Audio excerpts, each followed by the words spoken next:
السلام عليكم ورحمة الله وبركاته. أهلا بيكم في الحلقة 21 من بودكاست فذكر. النهاردة هنتكلم عن سلاح عظيم في حياة المسلم، سلاح أقوى من أي سلاح في الدنيا، سلاح بيغير القدر وبيفتح لك الأبواب المقفولة وبيديك الأمل حتى في أصعب الظروف. طيب إيه هو السلاح ده؟ السلاح ده هو سلاح الدعاء. الدعاء هو أقوى سلاح في إيدك وهو الحل لكل حاجة في حياتك.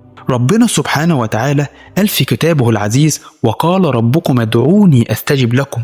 يعني الباب مفتوح ليك طول الوقت. ربنا بيقول لك اطلب وانا هديك كل اللي بتتمناه، بس اطلب وانت على يقين انه قادر على كل شيء. تخيل كده ان ملك الملوك وخالق الكون بيقول لك كده، مستني ايه؟ ادعي كتير وقرب منه وكلم ربنا واطلب منه وخلي في بينك وبينه صلة دايمة. النبي صلى الله عليه وسلم قال: الدعاء هو العبادة. يعني الدعاء مش بس طلب، دي عبادة في حد ذاتها. وده ليه؟ لأنك لما بتدعي ربنا انت بتثبت انك عبد فعلا محتاج وفقير لله، وده قمة العبودية لله عز وجل. طيب تعالوا نتكلم عن سلاح الدعاء في العشر الأواخر من رمضان اللي هم مفتاح لخير الدنيا وما فيها وكمان في الآخرة. احنا دلوقتي في العشر الأواخر من رمضان، والليالي دي كنز فعلا لا يعوض، واللي بيكون فيهم ليلة القدر.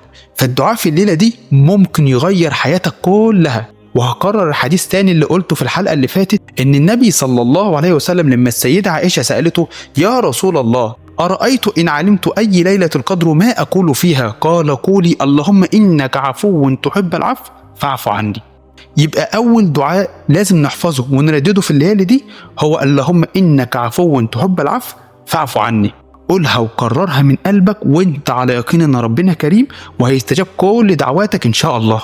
طيب ازاي نستغل سلاح الدعاء في حياتنا وبالذات في الليالي دي اللي تعتبر هدية ربنا لينا؟ قبل كل شيء خلي عندك يقين ان ربنا هيستجيب كل دعواتك، لان النبي صلى الله عليه وسلم قال: ادعوا الله وانتم موقنون الاجابة. لما تيجي تبدأ الدعاء ابدأ الدعاء بالحمد والصلاة على النبي صلى الله عليه وسلم، لان ده من آداب الدعاء اللي بتخليه اقرب للاستجابة عند ربنا. حاول تلح في الدعاء على قد ما تقدر وما تزهقش بسرعة. النبي صلى الله عليه وسلم قال: يستجاب لأحدكم ما لم يعجل ويقول دعوت فلم يستجب لي. الحديث معناه ببساطة ان اي حد بيدعي ربنا بيستجيب له، بس بشرط انه ما يزهقش وما يستعجلش الاجابة. والمقصود انك تفضل تدعي بيقين وثقة في ربنا، لان كل حاجة بتيجي في وقتها اللي ربنا شايفه الانسب ليك. يمكن الخير في التأخير وانت مش عارف. حاول تكثر من الدعاء في أوقات الاستجابة زي السجود وبين الأذان والإقامة وفي الثلث الأخير من الليل والساعة الأخيرة من كل جمعة من بعد صلاة العصر واللي هي بتكون قبل أذان المغرب. وأخيرا ما تدعيش لنفسك بس، ادعي لغيرك بظهر الغيب. وعن أبي الدرداء رضي الله عنه إنه سمع رسول الله صلى الله عليه وسلم يقول: ما من عبد مسلم يدعو لأخيه بظهر الغيب إلا قال الملك ولك بمثله. فمعناه لما بتدعي لغيرك بظهر الغيب في ملك موكل بيرد عليك ويقول آمين ولك بمثله. طيب تعال أقول لكم من الأدعية المستحبة في العشر الأواخر من رمضان، منها: اللهم إنك عفو تحب العفو فاعف عني.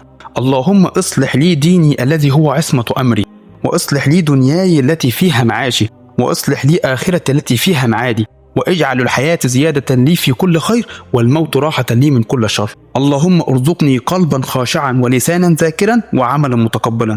اللهم اجعل لي من كل هم فرجة ومن كل ضيق مخرجة وارزقني من حيث لا احتسب. وخلاصة حلقتنا النهاردة عايز اقول لك ان الدعاء هو سلاحك اللي ربنا جعله بين ايديك في اي وقت وفي اي مكان، وخصوصا في العشر الاواخر اللي احنا فيهم دلوقتي.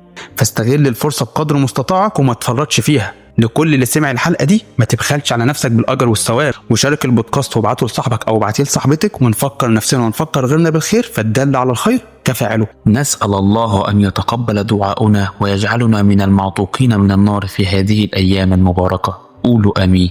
وبكده نكون وصلنا نهاية حلقتنا النهاردة. أشوفكم في الحلقة الجاية بإذن الله. كان معكم أحمد رفعت من بودكاست فذكر، والسلام عليكم ورحمة الله وبركاته.